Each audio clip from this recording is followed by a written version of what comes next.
घर जो हमारी सबसे सुरक्षित जगह होनी चाहिए, है ना? लेकिन क्या कभी ऐसा हुआ है कि वहीं बैठे-बैठे अचानक एक अजीब सी घबराहट होने लगे? आज हम इसी भावना के पीछे छिपे संकेतों को समझने की कोशिश करेंगे और जानेंगे कि इससे कैसे निपटा जा सकता है। जरा सोचिए, घर में सब कुछ बिल्कुल नॉर्मल है, कोई चिंता की बात नहीं, लेकिन दिल में एक अजीब सी बेचैनी महसूस होने लगती है। ये सवाल सुनकर शायद कई लोगों को लगेगा कि अरे हाँ, ये तो मेरे साथ भी होता है। घर में सब ठीक चल रहा होता है, फिर भी अचानक मन घबराने लगता है। बिना किसी वजह के एक डर सा महसूस होता है। अगर ऐसा महसूस हुआ है तो ये कोई अकेली बात नहीं है।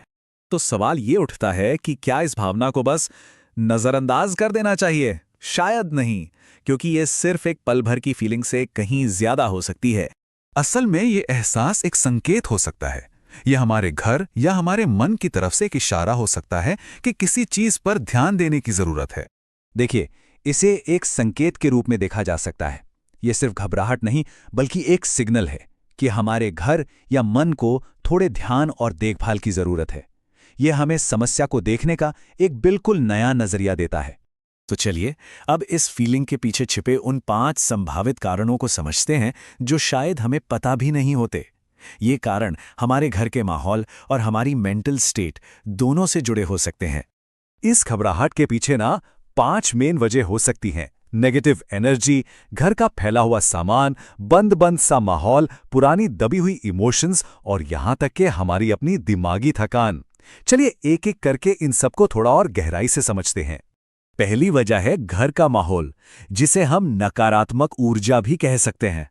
जरा सोचिए, अगर घर में आए दिन टेंशन रहती है या झगड़े होते हैं तो वो भारीपन हवा में महसूस होने लगता है, राइट? यही माहौल धीरे धीरे हमारे मन पर बोझ डालता है, भले ही उस वक्त कोई बहस ना भी हो रही हो। दूसरी वजह है क्लटर, मतलब गंदगी और फैला हुआ सामान। देखिए, बिखरा हुआ घर सिर्फ आंखों को नहीं चुभता। साइकोलॉजिकली ये बाहरी बिखराव हमारे मन में भी एक तरह की बेचैनी और उलझन पैदा करता है, जिससे ध्यान लगाना मुश्किल हो जाता है। तीसरी वजह है एक बंद और घुटन भरा माहौल। जब घर में ताज़ी हवा और नेचुरल लाइट नहीं आती ना, तो सिर्फ कमरा ही नहीं, हमारा मन भी भारी भारी लगने लगता है। सूरज की रोशनी तो वैसे भी मूड बूस्टर होती है, और उसकी कमी से उदासी और घबराहट बढ़ सकती है। चौथी वजह है पुरानी अनसुलझी भावनाएं। हमारा घर ना हमारी यादों का गवाह होता है। पुरानी लड़ाइयाँ, दुख या कड़वी बातें वो कहीं ना कहीं उस जगह के एनर्जी में रह जाती हैं, और भले ही हम उन्हें भूलने की कोशिश करें, पर उस माहौल में रहने से वो फीलिंग्स हमें अंदर ही अंदर परेशान कर सकती हैं।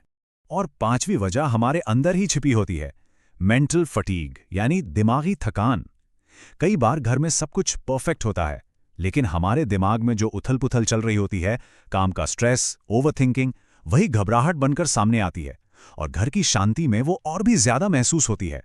तो ठीक है, हमने वजहें तो समझ लीं, लेकिन सबसे जरूरी सवाल तो ये है कि इससे बाहर कैसे निकलें।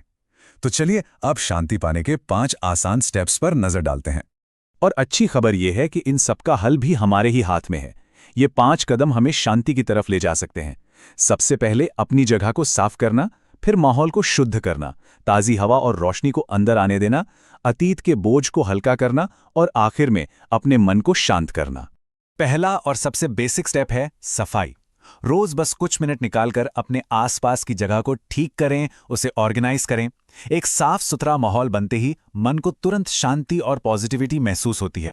दूसरी चीज जो कर सकते हैं वो है सुबह शाम घर में धूप या अगरबत्ती जलाना। इसकी महक से ना घर का माहौल एकदम हल्का और शांत महसूस होता है। ये मन को बड़ा सुकून देता है। तीसरा स्टेप है घर में हवा और रोशनी को वेलकम करना। खिड़कियां खोलिए, ताज़ी हवा और धूप को अंदर आने दीजिए। ये सिर्फ घर को नहीं, बल्कि मन को भी तरोताज़ा कर देता है। चौथा और शायद थोड़ा मुश्किल लेकिन बहुत जरूरी कदम है पुरानी बातों को छोड़ना सीखना। पुराने दुखों और झगड़ों को मन में पकड़ कर रखने से वो भारी बना रहता है। उन्हें जाने देने की प्रैक्टिस करना मेंटल पीस के लिए बहुत जरूरी है। और पांचवा उपाय है खुद को शांत रखना। थोड़ा टाइम सिर्फ अपने लिए निकालिए, मेडिटेशन करें या बस शांति से बैठें और अपने मन को रिलैक्स होने दें। ये अंदर से शांति लाने में बहुत मदद करता है। तो आखिर में ये समझना सबसे जरूरी है कि हमारा घर और हमारा मन, ये दोनों एक दूसरे से बहुत गहराई से जुड़े हुए हैं। एक का असर दूसरे पर पड़ता ही पड़ता है। तो बॉटम लाइन ये है कि हमारा घर हमारे मन का आईना है और हमारा मन हमारे घर का। एक में किया गया छोटा सा बदलाव भी दूसरे को पूरी तरह बदल सकता है। ये याद रखना जरूरी है कि एक घबराहट कोई बीमारी नहीं, बल्कि एक सिग्नल हो सकती है। और सबसे अच्छी बात, सफाई और शांति पाना, ये हमारे ही हाथ में है। तो ये बात हमेशा याद रखिए, हर घबराहट कोई बीमारी नहीं होती। कभी कभी ये सिर्फ एक संकेत होता है कि अपने घर या अपने मन को बस थोड़ी सी सफाई और शांति की जरूरत है। ये एक बहुत ही पावरफुल सोच है ना? तो इन संकेतों पर बस थोड़ा सा ध्यान देकर और छोटे छोटे बदलाव करके घर और मन दोनों को ही हल्का और शांत बनाया जा सकता है। तो आखिर में ये सवाल अपने आप से पूछने के लिए है, क्या ये एहसास आपको जाना पहचाना लगता है? इस पर सोचने से शायद अपने मन और अपने माहौल को बेहतर ढंग से समझने में मदद मिल सकती है।